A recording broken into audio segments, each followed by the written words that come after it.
Ya, es para que vieran el lado derecho que no se alcanzaba a leer todo. Entonces hay muchos mapas y se han expuesto y se ha exhibido qué es lo que está pasando, cómo funciona este fenómeno en Estados Unidos. Pues resulta que quienes tienen el control del tráfico de drogas en Estados Unidos son los cárteles mexicanos. Y eso no es nuevo, eso se sabe desde hace mucho tiempo.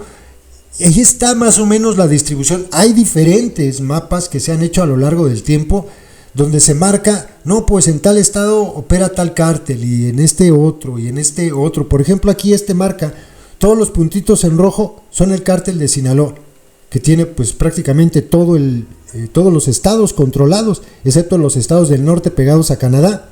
Luego el cártel Jalisco en amarillo. Y luego, por ejemplo, los Beltrán Leiva en negro y algunos de los rojos del estado de Guerrero. Por ejemplo, en Oklahoma hay algunos, ¿no? En fin, dice el cártel de Sinaloa y los Jalisco son los dos con más presencia internacional. Entonces, ¿hay cárteles en Estados Unidos? Sí. ¿Cuáles? Los mexicanos.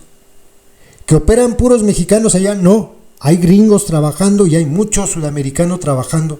¿Se acuerdan, por ejemplo, el caso de los hermanos Flores, los gemelos Flores, que detuvieron y fueron quienes soltaron la lengua y fueron testigos contra el Chapo? ¿De dónde eran? Pues tienen origen mexicano.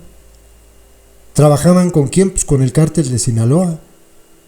¿Distribuían mucha droga? Sí, en algún momento fueron los mayores distribuidores de droga, por ejemplo, en el estado de Illinois. Y dice López, ¿qué no hay cárteles allá? Sí hay, son mexicanos. Y no solamente hay una fuente, hay muchas. Esta se ve menos, pero es un mapa de la distribución de los cárteles. Todos mexicanos, el del Golfo en color como rosita, el amarillo pues, con naranja en Sinaloa, y así, todos. Aquí hay otro, todos los estados en azul más fuerte tienen presencia de cárteles mexicanos, del cártel de Sinaloa. México, cárteles mexicanos en los 50 estados. Pero dice López que, ¿cómo?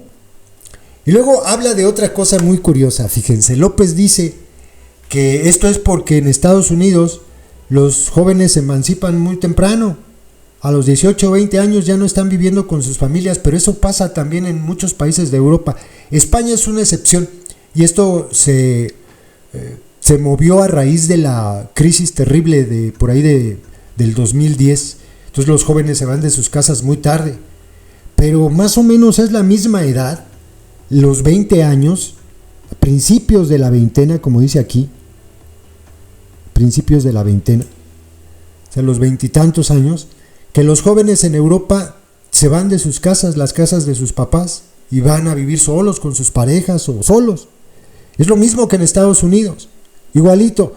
Entonces es muy estúpido decir que es por la desunión familiar y que es por consecuencia de esto, porque pues esto ocurre también en Estados Unidos y no es verdad.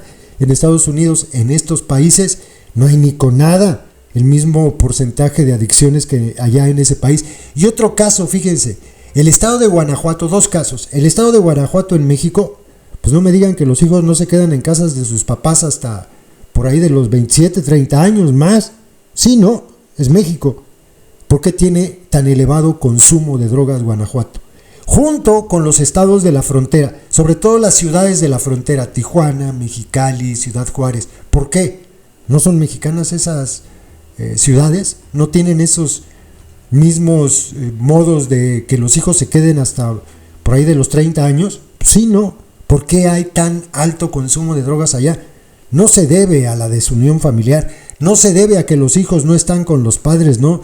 Puede ser incluso hasta por un tema de adquisición, de poder adquisitivo. Por ejemplo, ustedes no van a ver que México jamás se vaya a convertir en un país donde se consuma cocaína, porque es una droga cara. En Estados Unidos sí. Y estos estados de México y ciudades de México que tienen un alto índice de adicciones, la adicción no es a la coca, son a las drogas sintéticas porque son baratas. Entonces la explicación que da López es bastante pendeja, pero bueno. Dice que en Estados Unidos no detienen a narcos. Fíjense, Estados Unidos detuvo a 23 miembros en un operativo contra el cártel Jalisco. Desmantelaron toda una célula, toda. Pero dice López que no detienen a nadie.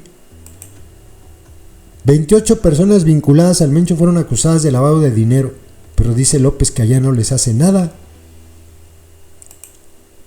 303 personas de la familia michoacana detenidas en Estados Unidos en un solo operativo. ¿Cuándo han visto algo así en México? Eso no ocurre en México. Pero dice López que no detienen a nadie. Estados Unidos sanciona a cártel mexicano de la nueva familia michoacana por tráfico de droga, pero dice López que no les hace nada en Estados Unidos. Y estos lerdos, estos corifeos, repiten y repiten y repiten lo mismo, aunque estén diciendo necedades. Les digo yo, su amo dice pendejadas y ustedes las repiten sin razonar. Sí hay cárteles en Estados Unidos, pero son cárteles mexicanos. Y claro que hay detenciones, chingos de detenciones, más que en México, donde se les apapacha.